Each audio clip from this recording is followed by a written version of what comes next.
Crusades. What are commonly referred to as the Crusades were actually one long conflict between Christian Europe and the Islamic Near East over the land and holy sites of modern day Israel.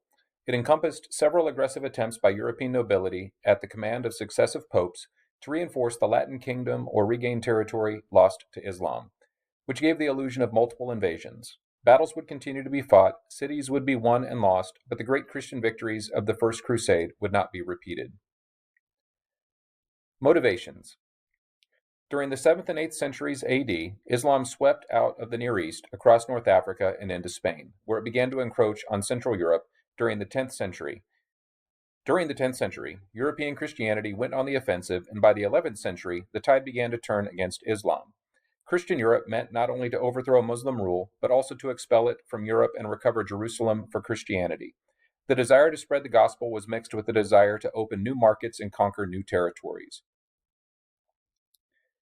By 1095, the power and influence of the papacy, as well as the sanctity of the majority of the clergy, were on the decline, while the power and influence of the German Empire were on the rise. Pope Urban II, fearing the Church would lose what little influence it had, and despising the results of continued fighting among the Christian nobility, sought a way to unite Christendom in a common cause. At the Council of Clermont, he preached the First Crusade. It was a mixture of misinformation concerning the alleged cruelty of Muslims to Christian pilgrims, a request for aid by Byzantine Emperor Alexius I Comnenus, a call for display of righteous action in the recovery of Jerusalem, and an offer of reduction of sins for those who participated. The effect was overwhelming. Not only did the nobility heed Urban's call, but so did many peasants of the cities. Others took to preaching the crusade, most notably Peter the Hermit, whose call went mostly to peasants and street rabble. The nobility were led by Godfrey of Bouillon, Raymond of Toulouse, and Bohemond I. Altogether, they made up 6 hosts of 100,000 to 200,000 cruciata, or cross-signed, who traveled overland to meet in Constantinople before continuing on to Jerusalem. The First Crusade.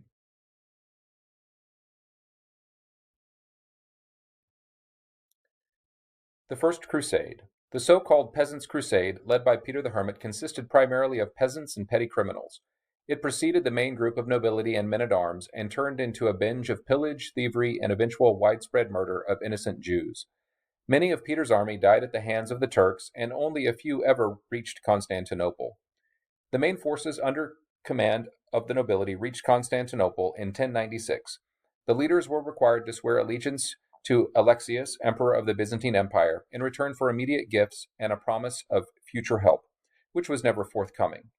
Alexius's main objective was to get the Crusaders to help him regain territories lost to the Turks, who were seeking to take over his empire. Before they were allowed to leave for Jerusalem, however, the Crusaders were coerced into helping Emperor Alexius capture the city of Nicaea in 1097. The Muslim world was unprepared for the Christian invasion. The strength and power of the mounted knights, as well as the bravery of the common foot soldier, were more than a match for the Muslim cavalry. The march to Palestine, or Israel, as it's known today, was marked by a decisive victory at the Battle of Dorylaeum, and the conquest of Tarsus by Baldwin I and Tancred. The Crusaders and their camp followers were not prepared, however, for the long and grueling march through the Black Mountains toward Antioch. This journey meant the death of many through hunger, thirst, and heat. Antioch fell to the Crusaders in the Battle of Antioch in 1098 after 8 months, despite poor provisions and ill health among the besiegers. The Crusaders' confidence in the leadership of their God and the righteousness of their cause helped them to overcome numerous attempts by the inhabitants to break the siege and defeat reinforcements, attempting to relieve the city.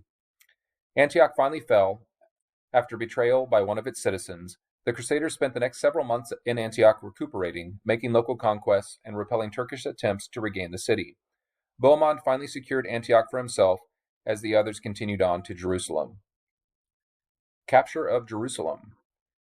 Tales of the seeming invincibility of the Christian army preceded it, and the march toward Bethlehem and Jerusalem was without incident.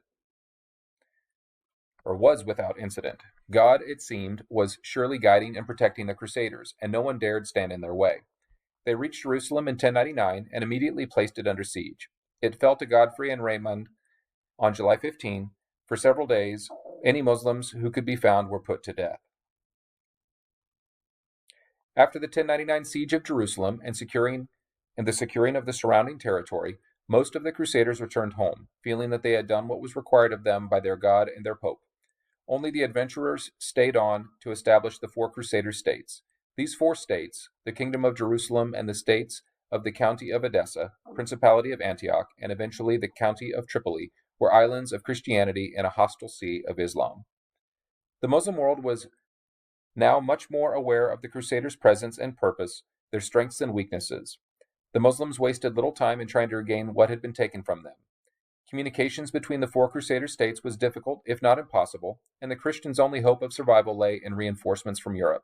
In the meantime, however, their strength, bravery, audacity, and faith would have to keep them alive and in possession of the holy sites and the fortified cities. The Second and Third Crusade. The Second Crusade was preached by the Pope of Bernard of Clairvaux after the fall of Edessa in 1144 to Zangi, governor of Mosul. This crusade was led by Louis VII of France and Conrad III of Germany during 1147 to 1149. The two armies were unable to cooperate and were separately defeated in Asia Minor. An attempt to capture Damascus failed and the Crusaders returned home. Muslim power was consolidated under Zangi, his son Nur al-Din, and later Saladin, who sought a holy war with Christianity. In 1187, Saladin's army captured Jerusalem. This caused the Pope to preach the Third Crusade of 1189 to 1192. It was led by Philip II, Augustus of France, Richard the Lion-Hearted of England, and Holy Roman Emperor Frederick Barbarossa. Frederick drowned in Asia Minor, and Philip and Richard were unable to work together because of jealousy. Philip returned home and left Richard in the Holy Land. Richard won the siege of Acre, but was unable to recapture Jerusalem. The best he could manage was a treaty with Saladin to allow safe passage for pilgrims visiting Jerusalem. The later Crusades. In 1198, Pope Innocent III's influence finally brought peace to the feuding nobility of Europe, and he tried to reestablish the Fourth Crusade as a holy cause. This crusade was ultimately determined by the Venetians, however, whose only goal was to expand their trading empire by destroying the influence of Constantinople. They accomplished this by leveraging their strategic position over the Crusaders, who could not afford their passage to the Holy Land. At the Venetians' bidding, the Crusaders destroyed Constantinople in 1204. In 1215, Innocent III proclaimed the Fifth Crusade of 1218 to 1221. Emperor Frederick II of Germany obtained the title of King of Jerusalem by marriage in 1225, but was excommunicated in 1227 for delaying his start. In 1228, Frederick finally went to the Holy Land in the Sixth Crusade, gaining Jerusalem, Bethlehem, Nazareth, and a connecting strip of land to Acre by treaty rather than conquest. In 1244, Jerusalem fell to the Muslims, and a new crusade was proclaimed by Innocent IV in 1245.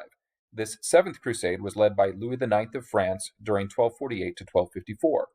Though he invaded Egypt and captured Damietta, Louis was taken prisoner, and Damietta was lost. Egypt revolted, and a new Muslim movement called for the recovery of Syria. Within the next few years, all remaining Christian possessions in Syria were captured. Final Crusades. The Crusades effectively came to an end after the Seventh Crusade, but some continued to fight. In 1269, King James of Aragon in Spain reluctantly launched the Aragonese Crusade under pressure from the Pope. James was driven off by heavy storms and failed in his attempt to land in Asia Minor. In 1270, Louis IX renewed his crusade with the Eighth Crusade. Instead of going to the Holy Land directly, he sailed to Tunis, on the mistaken information that the ruler there was interested in converting to Christianity. When that proved incorrect, Louis laid siege.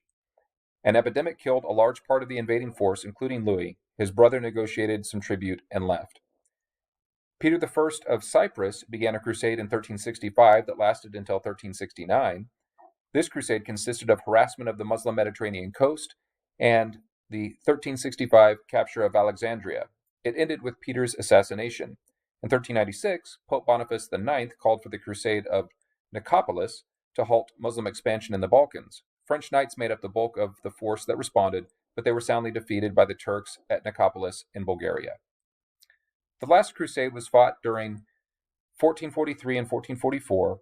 King Ladislas of Poland organized a group of Hungarians, Poles, Bosnians, Wallachians, and Serbians to expel the Muslims under Murat II from the Balkans. A Venetian fleet was to ferry the Crusaders from Varna to Constantinople and then stop any Muslim reinforcements from crossing the Bosporus.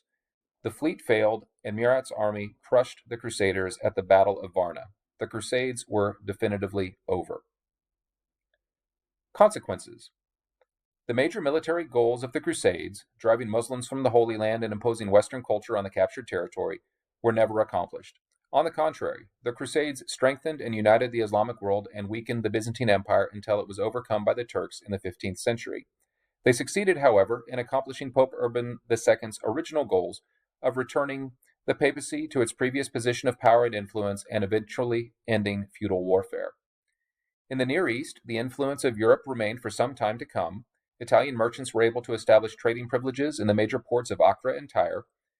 By controlling the sea lanes of the Mediterranean Sea, they provided Muslim merchants with access to European goods while remaining the sole distributors of Asian goods to the West.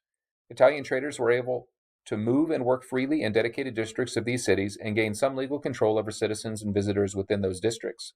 Their basic problem was that although they provided a conduit to the West, they could deal only with Muslim traders who handled Asian goods. The long-term consequences of the Crusades for the West were generally negative, as the high cost of foreign warfare bankrupted the aristocracy. The population of Europe was reduced, and the Catholic Church lost much of its stature after successive defeats. In spite of its decreasing influence over the Crusaders, however, the Church enjoyed a power rarely exercised before or since. Unfortunately, the power corrupted. The sale of indulgences and the exaction of tithes away from the spirituality and into worldliness, which people like Martin Luther would later use as justification for the Protestant Reformation. There were some positive aspects for Europe, however. A sense of unity prevailed for a time under the banner of the Church. France began unifying into a single country, although it would be fought over by internal and external groups for a long time to come. Although the Knights Templar and Knights Hospitaller suffered a severe decline, the Teutonic Knights, another military order of monks, went to work fighting the Church's enemies in Eastern Europe, and in so doing, laid the foundations for the countries of both Poland and Germany. The Crusades had a profound effect on commerce and trade, both inside and outside Europe. Feudalism and serfdom fell apart. A money economy began to prevail, which created a need for banks. Spheres of influence were set up in port cities of Israel by the trading powers of Venice, Genoa, and Pisa, providing easier attainment of goods from both the Near East and Far East. Navigation and shipbuilding improved with the increased need for transportation of people and goods, but many of the developments attributed to the Crusades were merely the end result of changes that had begun before Pope Urban's call to retake the Holy Land. The Crusades served only to facilitate and accelerate them.